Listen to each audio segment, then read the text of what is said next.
11 février 2009, expérience 134, processus d'ascension.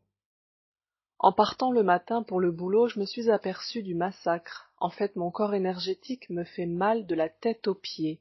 Je suis brûlée de partout et franchement, je sais bien que si dans 2 jours je n'ai pas réglé ça, je vais avoir de sérieux soucis physiques.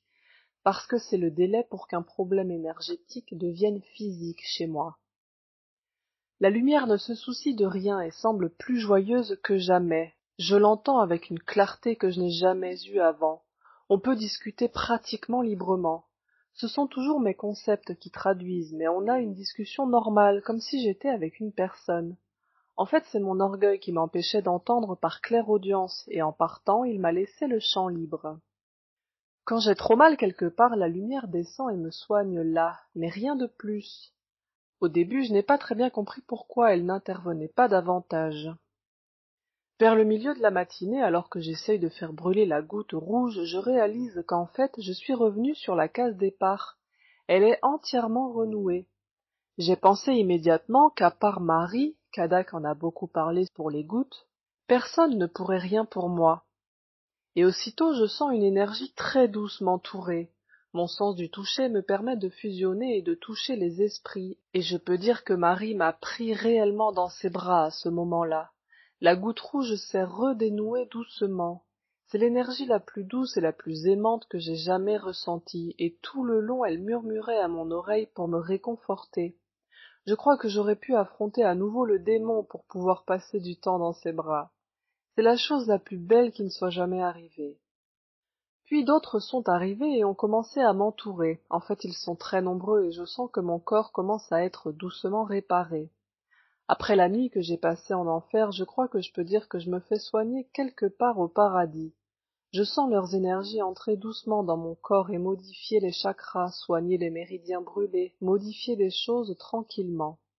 En fait, ce sont des êtres de lumière, des saints ou des êtres ascensionnés. Ils sont 8 sur moi et très joyeux. Il s'échappe d'eux une sorte de sérénité et de paix, et ils discutent avec moi de la pluie et du beau temps. Ils commentent mes phrases tout en réparant tranquillement. Ils m'expliquent qu'en fait mon niveau vibratoire a atteint un palier et maintenant que j'ai réglé mon karma, je suis en train d'ascensionner.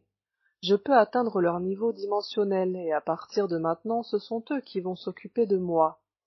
Ils m'ont expliqué qu'ils étaient en train de refaire entièrement mes corps subtils.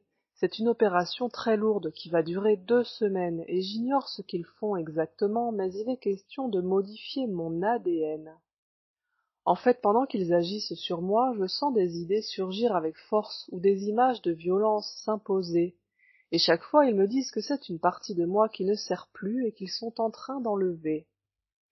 J'ai l'impression d'être un primate recueilli par des êtres civilisés. Ils m'enseignent plein de choses et ils me tiennent compagnie tout en modifiant mes corps subtils.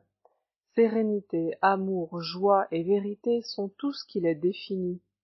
Ils me disent que leur tâche est de me l'enseigner. Il semble qu'ils vont me faire faire une part du chemin et j'aurai un autre maître plus tard, mais pour l'instant ce sont mes nouveaux guides. Mon troll et mon gnome sont venus me faire leurs adieux et sont retournés chez eux. Mon niveau vibratoire risque d'être trop haut pour eux apparemment, et ils ne peuvent plus m'accompagner directement.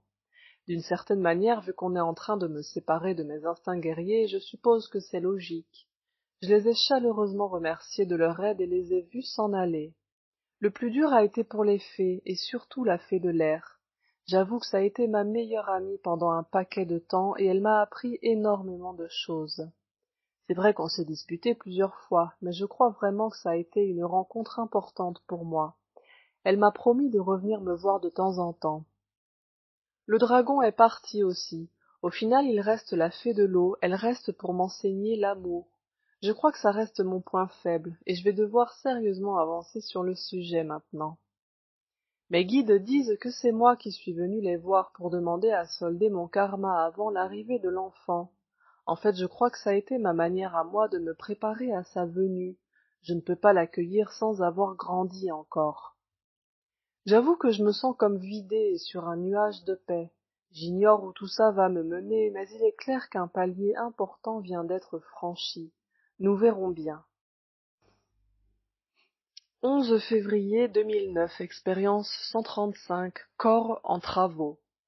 Bon, eh bien, j'ai appris pas mal de trucs intéressants. En fait, l'ascension consiste à faire de très grosses modifications sur les corps. À terme, ils ne correspondront plus du tout à mes corps actuels. Mais extérieurement, ça ne changera rien, du moins visuellement. La principale différence d'après eux, c'est que jusqu'à présent, j'étais co-créateur de ma vie, mais à présent, je vais en devenir réellement créateur, avec un apprentissage qui va durer sur plusieurs années. La modification des corps va permettre un contrôle de la réalité matérielle largement supérieur et, disons, moins chaotique. Par contre, les capacités qu'apportent les nouveaux corps ne vont se déclencher qu'à une date déterminée qui correspond au degré vibratoire de la planète. À un moment donné, elle aura suffisamment ascensionné elle-même et ceux dont le corps est prêt et qui sont suffisamment entraînés pourront utiliser leurs nouvelles capacités. Bon, c'est ce que j'en ai compris au milieu du grand n'importe quoi qui remonte avec le traitement qu'ils me font subir. On verra bien. Le processus lui-même est désagréable, mais baigner dans l'énergie de saint toute la journée, soyons francs, c'est un régal. Il modifie des trucs sans arrêt. Par moments, quand ça risque de devenir douloureux, il déplace mon axe vertical et il me ferme le troisième œil, puis ensuite il réouvre. Ils essaient de faire le plus douloureux la nuit après m'avoir endormi. En fait, c'est non-stop sur 15 jours. Hier soir, j'ai voulu voir ce que ça faisait, alors j'ai rouvert le troisième œil et j'ai senti une douleur comme si un scalpel commençait à disséquer le cerveau. Du coup, j'ai tout refermé et je les ai laissés continuer. Par contre, c'est super bizarre, plein d'idées saugrenues ou de comportements habituels remontent toute la journée et j'entends un truc du genre « c'est plus bon ça, on dégage ». Et ça sort de moi. Super étonnant. Par moments, je me mets à faire des trucs bizarres ou bien j'ai des maladresses particulières. Aujourd'hui, au resto, j'ai raté 3 fois ma bouche et j'ai tout renversé par terre. J'ai entendu un truc genre autant pour moi, j'ai touché le mauvais fil ». Au moins, ils ont de l'humour. À d'autres moments, j'ai une énorme énergie qui tombe sur le sommet de la tête. Au début, j'ai voulu savoir ce que c'était et ils m'ont dit de laisser tomber.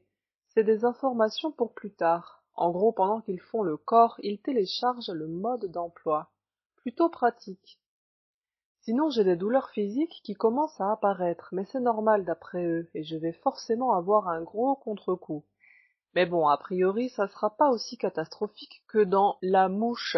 Je vais pas me mettre à muter dans un cocon, ce qui est plutôt rassurant. En fait, pour eux, la lumière que je vois est le père, et eux sont les fils. Ils sont en train de me préparer à devenir un fils. Ce processus est spécifique à l'ascension. On me crée un corps spécial comme celui que vont obtenir tous ceux qui ascensionnent. Il me permettra de finir ma vie ici-bas. Si je veux continuer ma route, je vais quand même devoir me faire enseigner par un Bouddha. C'est lui qui reprendra mon enseignement ensuite. Je comprends mieux pourquoi il n'y a pas de traces concrètes de l'évolution sur les terres pures. En fait, l'entraînement de ce niveau est transmis directement par les Bouddhas, puisqu'à ce niveau-là, on peut communiquer plus ou moins facilement avec eux.